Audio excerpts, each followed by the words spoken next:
So hello friends, welcome back to my channel Amir Khan blogs. So friends, कैसे हो आप सब? आयो बच्चे होंगे। तो फ्रेंड्स, आज के ब्लॉग में मैं आपको बताने वाला हूँ सम्राट औरंगजेब का इतिहास। सो फ्रेंड्स, वीडियो देखने से पहले आप लोगों से छोटा सा रिक्वेस्ट है, प्लीज़ हमारे चैनल को सब्सक्राइब कीजिए। और चैनल सब्सक्राइब करने से कोई पैसा नहीं लगता, फ्री में है।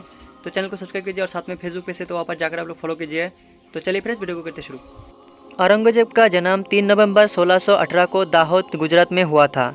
वो शाहजहां और मुमताज़ महल की छठी संतान और तीसरा बेटा था। वलीउद्दीन मोहम्मद, जिसे आमतौर पर औरंगजेब या आलमगीर मुस्लिम प्रजा द्वारा दिया गया शाही नाम, जिसका मतलब विश्व विजेता के नाम से जाना जाता है, भारत पर राज करने वाला छठा मुगल शासक था। उसका शासन 1698 से लेकर 1707 में उनकी मृत्यु तक चला। औरंगजेब ने भारतीय उपमहाद्वीप पर लगभग आधी सदी राज किया। वो अकबर के बाद सबसे अधिक समय तक शासन करने वाला मुगल शासक था। औरंगजेब के शासन में मुगल साम्राज्य अपने विस्तार के शिखर पर पहुंचा। उसने अपने जीवनकाल में दक्षिण भारत के कुछ राज्यों में प्राप्त विजयों के माध्यम से मुगल साम्राज्य का 12.5 लाख वर्ग मील फैलाया। अपने जीवनकाल में उसने पूरे दक्षिण भारत में मुगल साम्राज्य का विस्तार करने का भरपूर प्रयास किया, पर मराठा के वजह से पूरे भारत पर राज नहीं कर सका और उसके शासन के बाद मुगल साम्राज्य का सिकुड़ना आरंभ हो गया। औरंगजेब अपने शासनकाल में 1673 ईस्वी में लाहौर की बादशाही मस्जिद बनवाए थे और औरंगजेब ने 1678 ईस्वी में बीवी का मकबरा अपनी पत्नी रबिया दुर्रानी की स्मृति में बनवाया था और दिल्ली के लाल किले में मोती मस्जिद भी बनवाया था। सम्राट औरंगजेब ने इस्लाम धर्म के महत्व को स्वीकार करते हुए कुरान को अपने शासन का आधार बनवाया। उन्होंने सिखों पर कलमा, खुतबा, नौरोज का त्यौहार मनाना, भंगा खेती का करना, गाना बजाना आदि पर रोक लगा दी। सन 1663 ईस्वी में सती प्रथा पर प्रतिबंध लगाया। तीर्थकर पुण्य लगाया। अपने शासनकाल के 11 वर्ष में झरोखा दर्शन, 12वें वर्ष में तुलना प्रथा पर प्रतिबंध लगा दिया। फिर 1668 ईस्वी में हिंदू त्योहार पर प्रतिबंध लगा दिया। 1699 ईस्वी में उन्होंने हिंदू मंदिरों को तोड़ने का आदेश दिया। बड़े बड़े नगरों में औरंगजेब द्वारा मुहसित सार्वजनिक सदाचार निरीक्षक को नियुक्त किया गया। 1669 ईस्वी में औरंगजेब ने बनारस के विश्वनाथ मंदिर एवं मथुरा के केवश राय मंदिरों को तुड़वा दिया। उन्होंने शरीयत के विरोध के लिए जाने वाले लगभग 80 करोड़ों का समर्थन कर दिया। हिंदी में अबाब नाम से जाने वाले सायदरी परिवहन कर, अपने पनारी चुंगी कर, नमक स्थानीय कर भी शामिल थे। औरंगजेब के समय ब्रिटिश आने वाले तीर्थ यात्रियों पर भारी कर लगाया गया।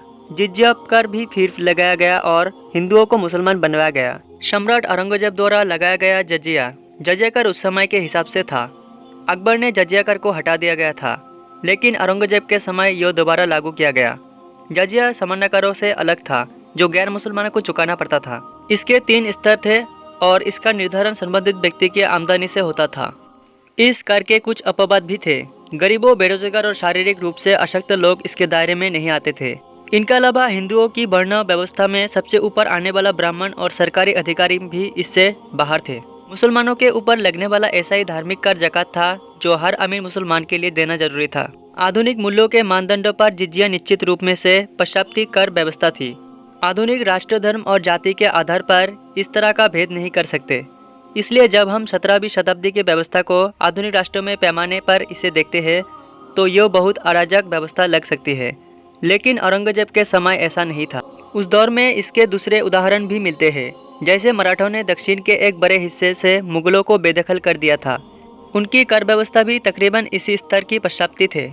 वे मुसलमानों से ज़कात वसूलते थे और हिंदू आबादी इस तरह की किसी भी कर व्यवस्था से बाहर थी। सम्राट औरंगजेब के अंतिम समय में दक्षिण में मराठों का जोर बहुत बढ़ गया था। उन्हें दबाने में शाही सेना की सफलता नहीं मिल रही थी। इसलिए सन 1683 में औरंगजेब स्वयं सेना लेकर दक्षिण गए।